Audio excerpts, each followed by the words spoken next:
we had a request. Wanted to know if we had any suggestions of places to eat at the Magic Kingdom, Epcot, and Disney Springs. We gotta go. The monorail's here. Come on. We're going to the Magic Kingdom now. Watch it honk if parts fall off. Moving on. Magic Kingdom. Magic Kingdom's going to be interesting for us to talk about because honestly, we need to explore dining here more. A lot of it's being revamped. A lot of things are changing. And there are some great changes. But we do eat a lot of food like at the big 3 resorts that are on the monorail line when we're at Magic Kingdom. Sometimes we just leave and go eat a snack over there and then go back. Mm-hmm. So this will be kind of tough for us to talk about. Let's talk about popular snacks at Magic Kingdom. There are some things that are just, I don't know what to call them. Quintessentially Disney. Yeah, good for you. One thing would be a turkey leg.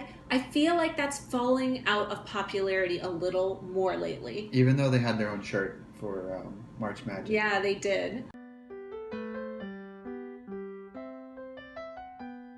I feel like, I don't know if it's just because people are always looking for like weirder options now or healthier options, like one or the other. Honestly, we don't have much to say about the turkey legs. Do they have churros at Magic Kingdom? I guess they do. I don't think churros all over Disneyland. Actually they do. Doesn't matter. Do we eat them? No, we really don't. Mickey bars. Mickey bars are a huge thing. I don't buy novelty ice cream when I go to the parks. I just feel like there are so many things that I would rather spend my money on. Some people love them. That's fine. Right. So one of those dessert things we would rather spend our money on is the Dole Whip float. Yes. Not just the Dole Whip, but the Dole Whip float with that canned pineapple juice. Yeah, we know it's canned. We don't care. We still want it. I can't explain it. Actually, you know what? I like to mix it all together sometimes. You're right. You do. See? That's what it is. Now, another thing that's hugely popular related to the Dole Whip float would be the Citrus Swirl. Now, we tried that a few videos back. I'll probably link that in here. Refer you to the video. Okay. There's just something different to me about the Dole Whip float versus the Citrus Swirl. I think it's also worth noting that if you do want a Dole Whip float and for some reason you can't get into the Magic Kingdom that day or something, you can also get the Dole Whip float at the Polynesian Resort. So now it's breakfast time. Where do we go at the Magic Kingdom? Well, you know what? If you're not looking for table service, you might be a little bit limited. Actually, even if you are looking for table service, it can be tough because that would be Our Guest, Crystal Palace, and then there's not a lot else that's coming to my mind. We tend to be, as I said, quick service breakfast people. So our favorite place tends to be Sleepy Hollow. Now, where's Sleepy Hollow located? It's over by the Hall of Presidents. Yeah. You can grab a seat for the Muppet Show, and I don't know. It's neat because it's kind of stuff that's a little different. They'll basically make like a waffle taco, right? Yeah. Like they'll cook it like soft enough that you can fold it, and they'll fill it with either like fruit and Nutella or fried chicken and slaw. Or like ham and cheese and tomato. Oh, yeah, I forgot about that one. And that place isn't always open right with park opening, but in peak season it is. Okay, now we're moving on to quick service. Quick service at the parks is another one that's kind of tough. There's a lot of places at Magic Kingdom that are these stereotypical quick service food for a theme park, and that is chicken tenders, hot dogs, burgers. Tacos. Yeah, well, see, here's the thing, is that a lot of people are really into that place. It's okay. So quick service at this park is going to be a little tougher, we think, than at some of the other parks. So we would go with, again, Sleepy Hollow as a quick service option. Like I said, we don't go to a lot of quick service in Magic Kingdom, if I'm being completely honest. That tends to be a place where we don't plan to have meals. I will say that I think Columbia Harbor House will be a better place to go to once mobile ordering is available for that location. Right. It's just very, very busy. And once mobile order is here, I really won't have a reason not to go there anymore because they have delicious chips. They have a lobster roll there that's very popular. I've eaten a salad there before that I thought was very good. So they have a lot of good options.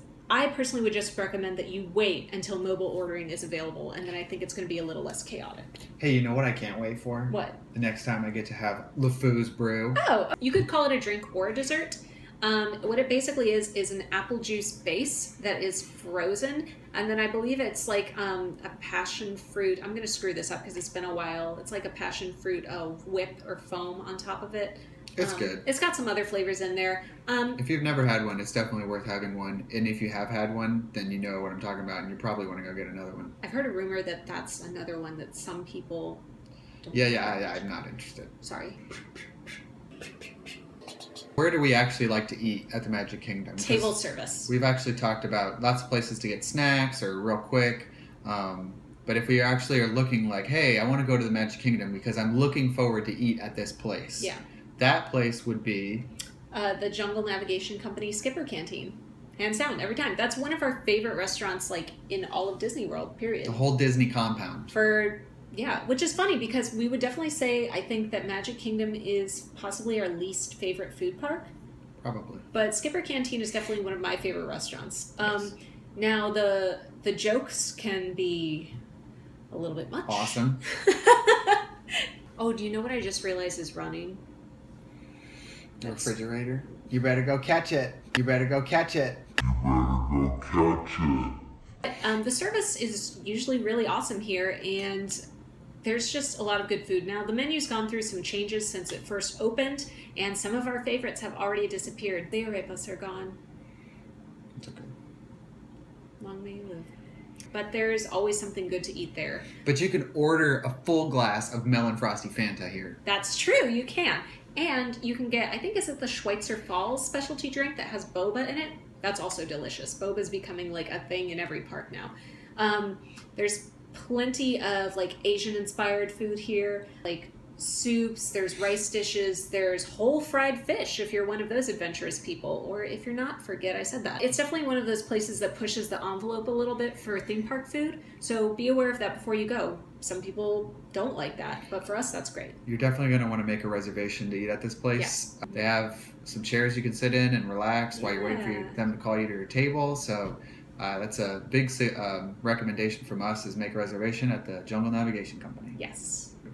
Bonus info, other things about this park that I have heard are very good, but I have not personally eaten myself for a savory snack or small meal, would be some of the mac and cheese from the Friar's Nook in Fantasyland, and then basically catty corner from it is Pinocchio's Village House. There's a Caprese flatbread there that a lot of people love. The other thing that I want to mention is Be Our Guest. Be Our Guest is a very popular location. We have only eaten there for breakfast, where we had to sit down, and I don't think that's the best time to go. From what I've heard from other people who eat a lot at Disney, it's better to go for lunch, or if you want to see Beast, to come at dinner time.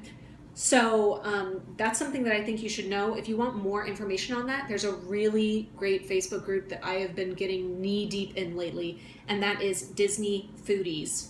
Okay, so I'll put a link down in the description for that as well if you just want to explore people's opinions. Generally speaking, it's a really good sounding board. Like, I tend to think that that shows the trends for food at Disney like very well. All right, and our last stop for the day is going to be Disney Springs. How are we going to get there from Magic Kingdom? What should we do? Should we ride in on our tears because our day at Disney's almost over? The thing that's nice about that is that, where was I going with this? Why are we making this video?